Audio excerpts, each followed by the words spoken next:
এই মসজিদে কোনো সন তারিখ নাই। মসজিদটা করছে আব্দুল মালেক খান। এই মসজিদ যে করে গেছেন তার নাম হলো মালেক খাঁ মেদদা। মালেক খাঁ মেদদা, তার ভিতরে যে কবর দেখলাম, তার কবরটা ভিতরে দেওয়া আছে।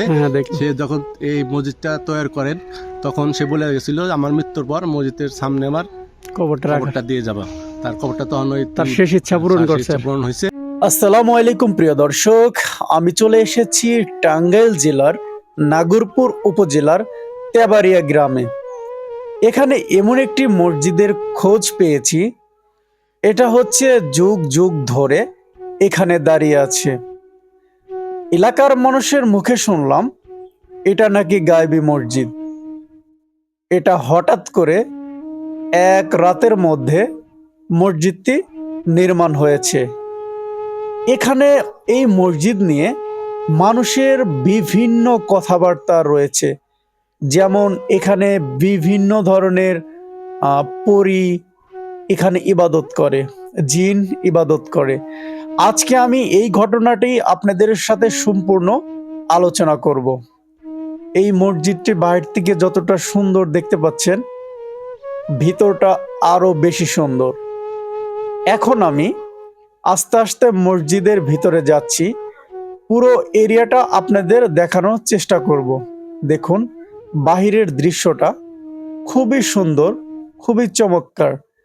এখন আমি আস্তে আস্তে ভিতরে যাব এবং এই মসজিদের যে খাদেম আছে আমি তার সাথে কথা বলে এখানে কি কি ঘটনা ঘটে সেই বিষয়ে আপনাদের সাথে শেয়ার করব।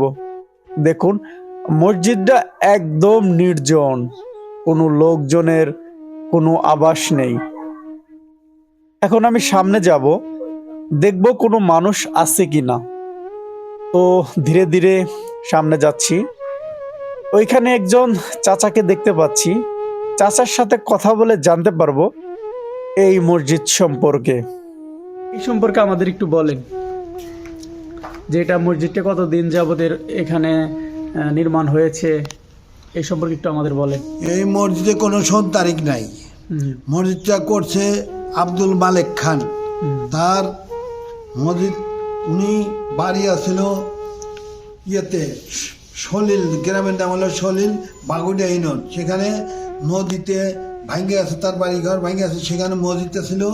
ওই মসজিদ নদীতে ভাসতেছে, আর চারতলা মসজিদটা ছিল, ভাসতেছে।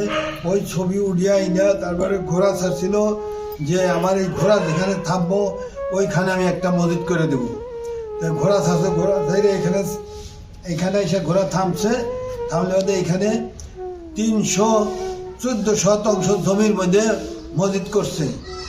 উনি করছে সম্পূর্ণ খরচা দিয়ে। ওনার মোগল সম্রাটের আমলে, কোনো সন তারিখ নাই, মোগল সম্রাটের আমলে মসজিদ করার পরে যমুনা নদী আসছিল। যমুনা নদী এসে নিচ দিয়ে বাড়ি ধসে গেছিল। মসজিদ এক চাপের উপরে আসলো। মসজিদ আজ পরে কাল পরে সে মসজিদ পড়ছিল না। তারপরে একটা পাগল আসছে, পাগল আইসা বাবরিয়ালা নেংটি পরে একটা পাগল আসছে। পাগল আইসা মসজিদের এই পাশে বসে থাকে। 2 দিন রইল। 3 দিনের দিন সেই পাগলটা নদীর মধ্যে হাইতেছিল, তরঙ্গ নদী মানে স্রোতলা নদীর উপর দিয়ে হেঁটে গিয়েছিল, নদীর উপর হাইতে গেল। স্টিমার উঠতে পারে নাই, স্টিমার উঠতে পারে নাই, এতে এই অবস্থা। ওই পাগলটা এখানে ছিল। হ্যাঁ, পাগলটা 2 দিন ছিল। আল্লাহর ইচ্ছা। হ্যাঁ, আসছিল 2 দিন। আল্লাহর ওলি হয়তো। হ্যাঁ, 3 দিনের দিন এই নদীর মধ্যে হাইতে গেছে। পিছে নৌকা ছাড়ছিল, কামিল পাগল আসছিল, কিন্তু আমরা চিনি নাই। নৌকা ছাড়ছিল পিছে, ও আগে যে গেছে, যতটুকু গেছে ওই অতটুকুই। আর বগলে নৌকা নিয়ে যাইতে পারে নাই।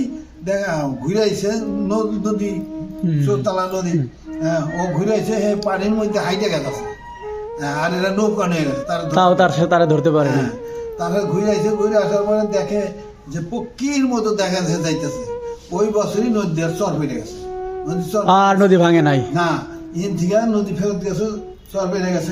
তার মানে এগুলো আগে নদী ছিল। হ্যাঁ, এই যে মসজিদটা নিচ দিয়ে আসছিল নদী। আচ্ছা, এখানে নদী ছিল একদম পুরোপুরি।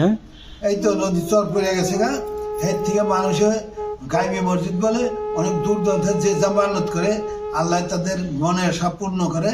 এখন মানুষ বলে যে এটা গায়েবী মসজিদ। ওই মূল মসজিদ হলো ওই পাশে, ওই নদীতে ওই পাশে ছিল। হ্যাঁ ওই পাশে একটু এই যে, হ্যাঁ ও এই যে এটুকা মানে এই যে এখানে, হ্যাঁ ওই পিছনে ওই যে আছে, ও পিছনে পিছনে যে এটুকু আছে, পিছনে আছে। মূল মসজিদ হলো ওই 3 রুম। আর এই যেগুলো যত কিছু করছে এগুলো সব পরে করছে, সব পরে করা হয়েছে।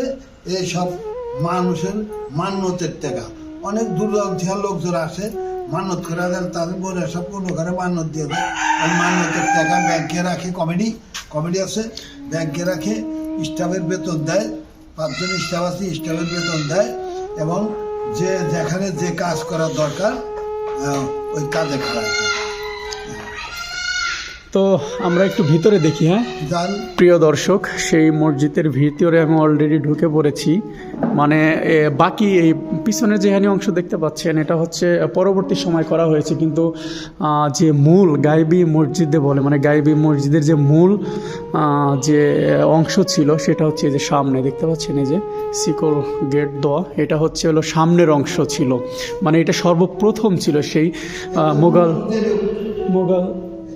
মোগল সম্রাট আমলের যে ছিল, সেটা হচ্ছে যে মূলত যে এটা ছিল, দেখতে পাচ্ছেন, এটা হচ্ছে মূল মসজিদ ছিল। আর এই যে বাকি যে অংশগুলো দেখতে পাচ্ছেন এটা ছিল পরবর্তী সময়ে বিভিন্ন মানুষের অনুদানের টাকা দিয়ে পরবর্তী সময় এই বাকি মসজিদ, বাকি অংশ বানানো হয়েছে।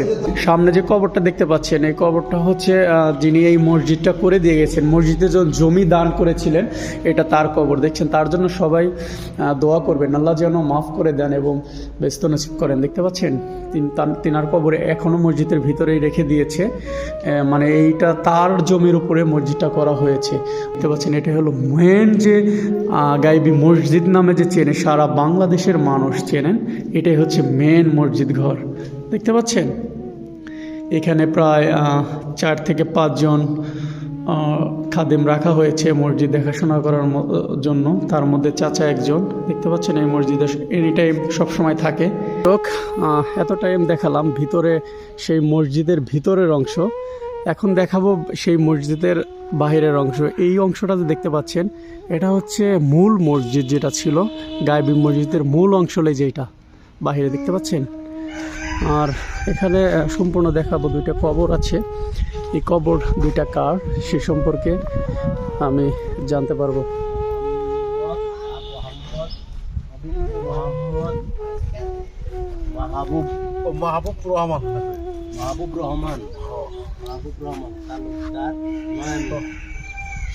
এইখানে অলরেডি 2টা কবর দেওয়া আছে, দেখতে পাচ্ছেন,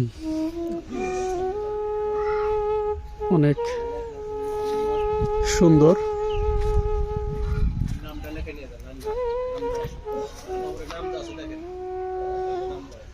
এই যে অলরেডি কবরের সামনে নাম দেওয়া আছে, মোহাম্মদ দরবার খান তালুকদার,